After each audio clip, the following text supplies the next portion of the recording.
मैं हूं आपके साथ सपना दानू। स्वागत है आपका हमारे चैनल एनएमएफ न्यूज पर। नॉर्थ कोरिया, जिसे Democratic People's Republic of Korea भी कहा जाता है, इस देश की राजधानी प्योंगयांग है और जनसंख्या करीब 2.6 करोड़ है। ये एक समाजवादी देश है जहां वर्कर्स पार्टी ऑफ कोरिया का शासन है और Kim Jong Un supreme leader है। इस देश में केवल किम परिवार की तानाशाही ही चलती है, जिसमें सरकार का नागरिकों, मीडिया और अभिव्यक्ति पर सख्त नियंत्रण है। नॉर्थ कोरिया देश अपने परमाणु हथियारों और मिसाइल परीक्षणों के लिए जाना जाता है, जिससे अंतर्राष्ट्रीय स्तर पर विवाद होता है। उत्तर कोरिया दुनिया से काफी अलग थलग रहता है और मानवाधिकार उल्लंघनों के लिए भी चर्चा में रहता है। यूं तो उत्तर कोरिया कई कारणों से अंतर्राष्ट्रीय स्तर पर विवादों में रहता है। सबसे प्रमुख कारण उसका परमाणु हथियार कार्यक्रम है, जिसके तहत देश ने कई परमाणु और मिसाइल परीक्षण किए हैं, जो संयुक्त राष्ट्र के प्रतिबंधों का उल्लंघन करते हैं। ये परीक्षण वैश्विक सुरक्षा के लिए खतरा माने जाते हैं, खासकर अमेरिका, दक्षिण कोरिया और जापान जैसे देशों के लिए। दूसरा, उत्तर कोरिया की तानाशाही सरकार और मानवाधिकार उल्लंघन भी विवाद का बड़ा कारण है। वहां नागरिकों की अभिव्यक्ति, आवाजाही और सूचना तक पहुंच पर सख्त नियंत्रण है और श्रम शिविरों की खबरें भी सामने आती हैं। तीसरा, देश का अलग थलग रहना और अंतर्राष्ट्रीय समुदाय के साथ सहयोग न करना, जैसे कि कूटनीतिक वार्ताओं में अनिश्चित व्यवहार तनाव बढ़ाता है। इसके अलावा उत्तर कोरिया का साइबर हमलों और अन्य देशों के खिलाफ उकसाने वाली कार्यवाहियों में शामिल होना भी विवादों को जन्म देता है। आर्थिक प्रतिबंधों के बावजूद देश अपनी सैन्य गतिविधियों को प्राथमिकता देता है, जिससे वैश्विक चिंताएं बढ़ती हैं। लेकिन हाल ही के दिनों में अपनी चीन यात्रा को लेकर किम जोंग चर्चाओं में है। दरअसल किम जोंग चीन की सैन्य परेड में शामिल होने के लिए अपनी बेटी किम जुए के साथ बीजिंग पहुंचे थे और ऐसा पहली बार हुआ है कि किम अपनी बेटी को किसी अंतर्राष्ट्रीय दौरे पर लेकर पहुंचे थे, जिसके बाद अटकलें तेज हो गई कि जल्द नॉर्थ कोरिया को अपना उत्तराधिकारी मिलने जा रहा है। अब पूरी दुनिया की निगाहें इस बात पर टिकी हुई है कि किम जोंग उन के बाद नॉर्थ कोरिया की सत्ता किसे मिलेगी। और हाल ही में उनकी बेटी के सार्वजनिक रूप से लगातार सामने आने के बाद अटकलें तेज हो गई हैं कि शायद वही अगली शासक बन सकती है। ऐसा इसलिए क्योंकि किम की बेटी की विदेश के किसी सार्वजनिक कार्यक्रम में जुए की ये पहली उपस्थिति थी। केवल विदेश ही नहीं, अपने देश में भी जुए कई महत्वपूर्ण कार्यक्रमों में शामिल हुई है, जो ये संकेत देता है कि किम अपनी बेटी को लॉन्च कर रही हैं। उत्तर कोरिया के नेता किम जोंग उन अपनी बेटी किम जुए के साथ कई बार सार्वजनिक रूप से नजर आए हैं, जो उनकी संभावित उत्तराधिकारी मानी जाती है। उनकी सार्वजनिक उपस्थिति को उत्तर कोरिया की सत्ता के भविष्य के संकेत के रूप में भी देखा जाता है।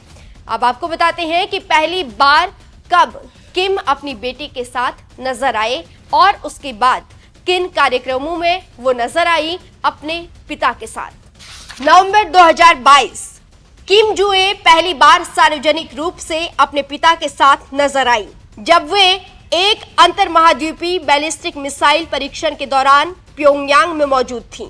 इस दौरान किम जोंग उन अपनी बेटी का हाथ पकड़े हुए थे और उनकी तस्वीरें सरकारी मीडिया ने जारी की। यह उनकी पहली प्रमुख सार्वजनिक उपस्थिति थी। फरवरी 2023 किम जोंग उन अपनी बेटी के साथ कोरियन पीपल्स आर्मी के स्थापना दिवस पर आयोजित एक सैन्य परेड और भोज में दिखे। इस दौरान किम जुए अपने पिता के बगल में थीं और उन्होंने गॉर्ड ऑफ ऑनर का निरीक्षण भी किया। ये उनकी गैर सैन्य कार्यक्रम में पहली उपस्थिति थी। फरवरी 2023 उसी महीने किम जोंग उन और किम जुए एक फुटबॉल मैच में एक साथ नजर आए, जो किम जोंग इल की जयंती के उपलक्ष्य में आयोजित हुआ था। इस दौरान किम जुए को शीर्ष अधिकारियों के साथ स्टैंड में बैठे देखा गया, जबकि उनकी बुआ किम यो जोंग पीछे थी। 2023 में अन्य अवसर, किम जुए अपने पिता के साथ कई सैन्य और राष्ट्रीय समारोहों में दिखी, जैसे सैन्य अभ्यास और युद्ध पोत की टेस्टिंग। उत्तर कोरिया के सरकारी मीडिया ने उन्हें सम्मानित बेटी के रूप में संबोधित किया, जो देश में शीर्ष नेताओं के लिए इस्तेमाल होने वाला विशेषण है। दिसंबर 2024 किम जोंग उन अपनी बेटी के साथ वोनसान कलमा समुद्री तट पर बने एक रिजॉर्ट के दौरे पर गए। यह उनकी 31 अक्टूबर 2024 के बाद पहली सार्वजनिक उपस्थिति थी और तस्वीरें सोशल मीडिया पर वायरल हुई। सितंबर 2025 किम जोंग उन अपनी बेटी किम जुए के साथ पहली बार किसी विदेशी यात्रा पर नजर आए, जब वो चीन की राजधानी बीजिंग में एक सैन्य परेड में शामिल होने गए। ये किम जुए की पहली अंतर्राष्ट्रीय उपस्थिति थी जिसने उत्तराधिकार की अटकलों को और हवा दी।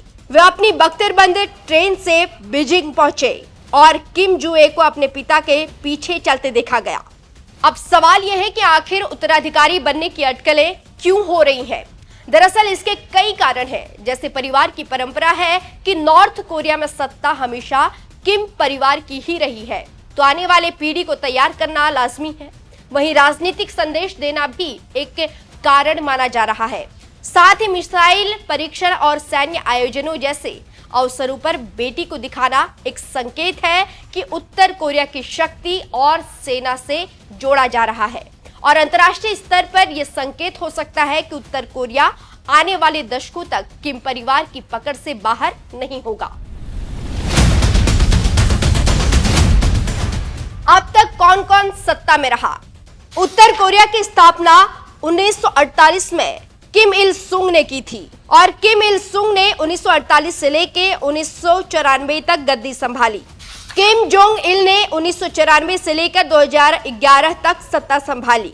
किम इल सुंग के बेटे किम जोंग इल ने अपने पिता की मृत्यु के बाद सत्ता संभाली।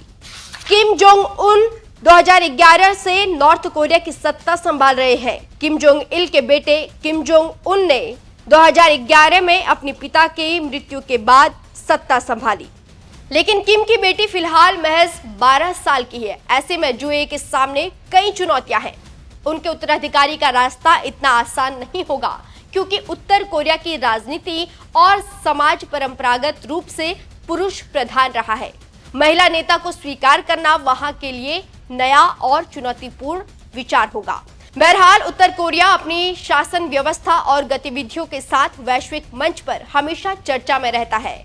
अब सबकी निगाहें किम जोंग उन की बेटी किम जुए पर टिकी है, जिनकी बढ़ती सार्वजनिक मौजूदगी ने किम वंश के भविष्य को लेकर अटकलों को हवा दी है। अगर ये सही होता है तो किम जुए इस देश की पहली महिला नेता बनकर इतिहास रचेंगी।